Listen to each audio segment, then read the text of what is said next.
मेरा निवेदन रहेगा परियोजना निदेशक HP शिवा डॉक्टर देवेंद्र ठाकुर जी से कि इस प्रोजेक्ट के बारे में ये हमें बताएं और आए हुए अतिथियों का भी स्वागत करें। श्री DS ठाकुर जी।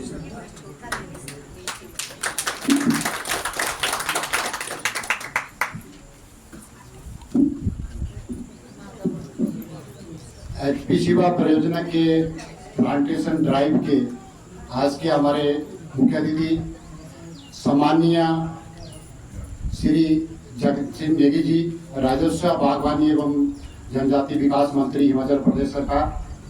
मैं आपका यहाँ आने पर हार्दिक स्वागत करता हूँ और साथ ही धन्यवाद करता हूँ कि आपने अपने बिजी शेड्यूल से, जैसा कि आप सबको विदित आजकल असेंबली सेशन चल रहा था, उसके बीच में से समय निकालकर आप HP शिवा परियोजना का जो प्लांटेशन का ड्राइव पूरे हिमाचल में यहाँ से शुरू होगा, उसका आज आपने उद्घाटन किया।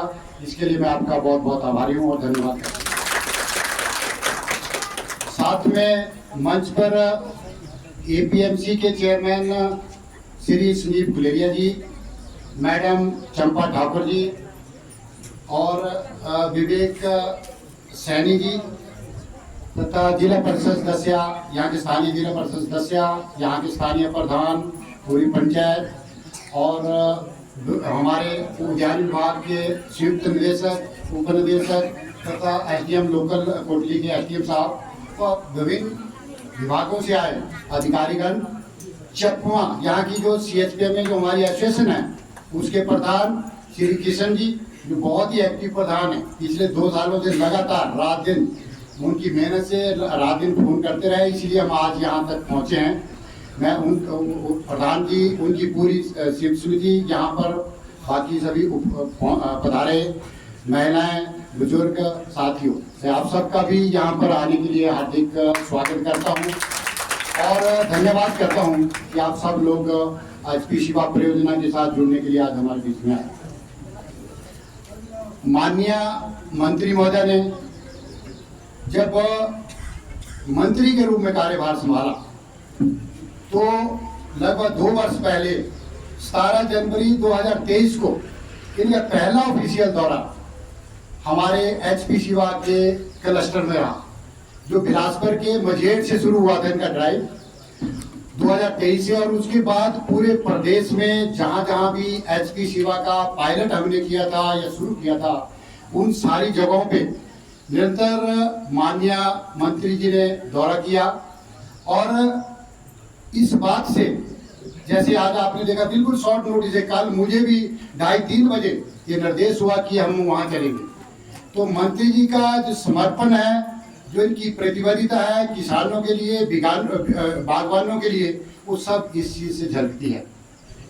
मंत्री महोदय ने पिछले लगभग 2 वर्ष होने वाले अभी सरकार बने, उसके बाद बहुत सारे इनिशिएटिव बागवानी विभाग के लिए, बहुत के उद्धार के लिए, बागवानों को उद्धार के लिए बहुत सारे इनिशिएटिव प्रदेश में शुरू किए हैं। मैं मोटे तौर पे 2-3 इनिशिएटिव को आपके सामने रखूंगा, उसके बाद मैं HP शिवा परियोजना पे आऊंगा, जैसा कि मुझे बताया गया। तो सबसे पहला, आज आपने देखा हम यहाँ प्लांटेशन ड्राइव शुरू कर रहे हैं और सबसे इम्पोर्टेंट क्या है, पानी का भी अरेंजमेंट हो जाता है, खादें भी डाल जाती है। सबसे इम्पोर्टेंट रहता है प्लांटिंग मटीरियल, पौधा, उस पौधे की गुणवत्ता, उसकी क्वालिटी। तो माननीय मंत्री महोदय ने इनके दिशा निर्देशों के अनुसार हिमाचल प्रदेश में एक क्लीन प्लांट सेंटर, जिसको भी एशियन विकास बैंक की पूरे भारतवर्ष में, ये बेसिकली सोच हमारे जो डेवलप्ड कंट्रीज है, जैसे USA है, न्यूजीलैंड है, ऑस्ट्रेलिया है, उन सारी जगहों पे भी ये सोच चली है कि जो प्लांटिंग मटेरियल है वही सबसे इम्पोर्टेंट है। यदि आपने अपनी आमदनी बनानी है, आय निरंतर बनानी है, पौधों की लंबी लाइफ होनी चाहिए, उससे आपको पैदावार मिलनी, तो सबसे पहले क्वालिटी प्लांटिंग मटेरियल होनी। तो इनका दिशा निर्देश हिमाचल प्रदेश में पूरे भारत में 9 क्लीन प्लांट सेंटर बन रहे हैं, तो हिमाचल प्रदेश को भी एक उस तरह के क्लीन प्लांट सेंटर भारत सरकार की तरफ से मिला है, जो इनके प्रयासों से, इनके दिशा निर्देशों से हमने हिमाचल के लिए मिला है। तो इसका मेरा कहने का मतलब यह है कि जो क्वालिटी है प्लांटिंग मटेरियल की उसको इंश्योर करने के लिए आगे से आपको जो भी प्लांटिंग मटेरियल मिले उच्च गुणवत्ता वाला मिले, अच्छी क्वालिटी का प्लांटिंग मटेरियल मिले, तो उसके लिए इनके निरंतर प्रयास है। हिमाचल प्रदेश में अभी तक हम 3 सेंटर ऑफ एक्सीलेंस बना चुके हैं, जिन सेंटर ऑफ एक्सीलेंस का जो मेन मैंडेट रहेगा वो भी आपको बागवानों को, किसानों को उच्च गुणवत्ता के पौध मिल सके, उसी के लिए हम प्रयत्नशील कर रहे हैं। आपने दूसरा इनका जो सबसे बड़ा प्रयास है, मैं भी पिछले मेरी नौकरी भी काफी हो गई है, 26-27 साल विभाग में हो गए हैं, मैं भी काफी टाइम से सुन रहा कि यूनिवर्सल कार्टन किलो के हिसाब से फल बिके। माननीय मंत्री महोदय इनके दृढ़ निश्चय की वजह से हिमाचल प्रदेश में जो फल है, सेब तथा अन्य फल आज किलो के हिसाब से बिकते हैं। आज इस वर्ष से यूनिवर्सल कार्टन का प्रयोग हुआ। मैंने बहुत सारे किसानों बागवानों से डेली इंटरेक्शन होती है, सभी का कहना है कि इसमें उनकी जो वित्तीय उनके लिए बहुत सारा लाभ हुआ है। मतलब पहले जो 25 किलो की पेटियां जिस रेट में जाती थी, वही बॉक्सेस आज 20 किलो का तुमको दाम मिल रहा है। यूनिवर्सल कार्टन में बिल्कुल उस तरह का दाम मिल रहा है। तो एक इनका दूसरा प्रयास था जो मैं कई सालों से देख रहा था। मैं इनका धन्यवादी हूँ कि इन्होंने इस तरह का एक दृढ़ निश्चय लिया। उसमें विरोध भी हुआ, थोड़ा बहुत विरोध भी चलता रहता है, पर आज हम उसको कामयाब हो गए, उसको सफल, इस बार हम सफलतापूर्वक उसको आगे बढ़ा रहे हैं। जैसा आपने देखा होगा कि हमारे प्रदेश में जो हमारा फल पैदा करना आसान है, फल को मार्केट तक पहुंचाना, उसकी मार्केटिंग हो।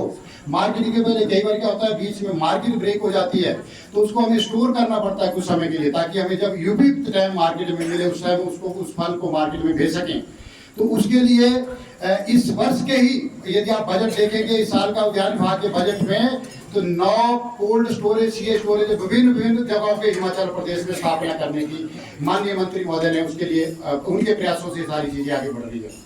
तो अब हमारा जो कोई फ्रूट है जिसको हम लंबे समय के लिए मार्केट अच्छी नहीं मिलती, उसको रिटेल में करना चाहते, तो जगह जगह आपको इस तरह की फैसिलिटी मिलेगी। साथ ही इन्होंने हमें निर्देश दिया है कि जो इंडिविजुअल छोटे लेवल पे जो पैकिंग ग्रेडिंग हाउसेज हो सकते हैं, उन सारी चीजों को गांव स्तर पर उनको पहुंचाया जाए, ताकि बागवान कम्युनिटी के बेस पे 4, 5, 10 बागवान इकट्ठे होके अपने प्रोड्यूस को, जब उसको लगता है कि मार्केट में उसका कुछ लाभ नहीं मिल रहा है, तो उसको रोक सके, और जब मार्केट अच्छी हो तो उसको मार्केट तक पहुंचा सकें। ये सब इनके प्रयासों से सारी चीजें आगे चल रही है। तो जहां तक एचपी शिवा परियोजना की बात है, एचपी शिवा परियोजना हिमाचल प्रदेश का अपने आप में एक अनूठा प्रयास है, नया प्रयास है। ये इस परियोजना को बीज से बाजार तक, अब आप इसको ऐसे समझिए कि इसमें प्लांटिंग मटेरियल, अच्छा प्लांटिंग मटेरियल देने से लेकर तक आपकी मार्केटिंग तक, बीज से बाजार जो अवधारणा है उसके ऊपर इस प्रोजेक्ट को बनाया गया है। इस प्रोजेक्ट को हम क्लस्टर के रूप में, अभी वो इंडिविजुअल फार्मिंग नहीं है, अकेला चलो का नहीं है। आप पहले भी अभी सुन रहे थे मंत्री जी को कि आप ब्रीफ कर रहे थे, किसान यहाँ कोई बोल रहा था 25 बीघे भी है, 12 बीघे वाला भी है, 2 बीघे वाला भी है, 6 बीघे वाला भी है। तो इस स्कीम की जो खूबी है वो यही है, इसको हम क्लस्टर के रूप में आगे बढ़ा रहे हैं। इकट्ठे मिलके पैदा करना, इकट्ठे मिलके बेचना, collective production to collective marketing, उस कंसेप्ट को हमने इसमें डाला है वैज्ञानिक तरीके से। अब आप सारी चीजें यहाँ देख रहे होंगे, जो भी कोई चीज होगी वैज्ञानिक तरीके से। आपको रेज बेड है, इसका भी अपना पाता है, ये तो प्लेन खेत में लगाते हैं, रेज में क्यों लगा रहे हैं? 2 बाई 2 फीट का गड्ढा कर रहे हैं हम, 3 बाई 3 का क्यों नहीं कर रहे? ये सब वैज्ञानिक है, इसके पीछे वैज्ञानिक आधार है। क्योंकि यदि आप 3 बाई 3 फीट का गड्ढा करते तो आपका जो पौधा था उसकी जो ग्रोथ वो वैसी जानी 18, 20, 25 फीट। हमने इसकी हाई डेंसिटी जो प्लांटेशन करते हैं इसकी ग्रोथ भी रोकनी है, हमने इसको जितना मैनेज कर सकते हैं वो सारी चीजें, इसको वैज्ञानिक आधार पे हम इन सारी चीजों को आगे बढ़ा रहे हैं। तो मेरा कहने का ये है कि ये जो योजना है इसको आपने अकेले नहीं हम समझना है कि मैं अकेला करूंगा। जैसे पहले क्या होता था, अपने पौधे भी, किसी का इंटरेस्ट रहता गाँव में कि चलो जी मैं पौधे लगा लेता हूँ, 100 पौधे लगा लेता हूँ, 200 पौधे लगा लेता हूँ, पर वो मार्केट तक नहीं पहुंच सकता था। अब हम इस सारी चीज को कलेक्टिव मार्केटिंग, आप सारे लोग, हम आपके यहाँ पे collection centre group of cluster means एक क्लस्टर आपका है, एक साथ में आपका दूसरा विनोद है, 3 है, 4-5 क्लस्टर के ऊपर एक ग्रुप ऑफ क्लस्टर, एक कलेक्शन सेंटर बनाएंगे जहाँ ग्रेडिंग सारा प्रोड्यूस आपका वहाँ कलेक्ट होगा, उसका ग्रेडिंग पैकिंग वहाँ से होगी तो फिर मार्केट में जाएगा। तो इसका कहने का मतलब कि आपके माध्यम से कोऑपरेटिव सोसाइटी हम आपकी एक रजिस्टर कर रहे हैं। यहाँ की भी कोऑपरेटिव सोसाइटी मुझे लगता है रजिस्टर हो गई है, यहाँ की ऑलरेडी कोऑपरेटिव सोसाइटी यहाँ रजिस्टर है। तो उस कोऑपरेटिव सोसाइटी के माध्यम से इसको हम आगे बढ़े। अब आप इसको एक व्यापार के तौर पर कार्य आगे बढ़ा रहे हैं, एक व्यापारी के रूप में। आप YouTube पर हमारे चैनल को सब्सक्राइब करें और रेगुलर अपडेट के लिए बेल आइकन दबाएं।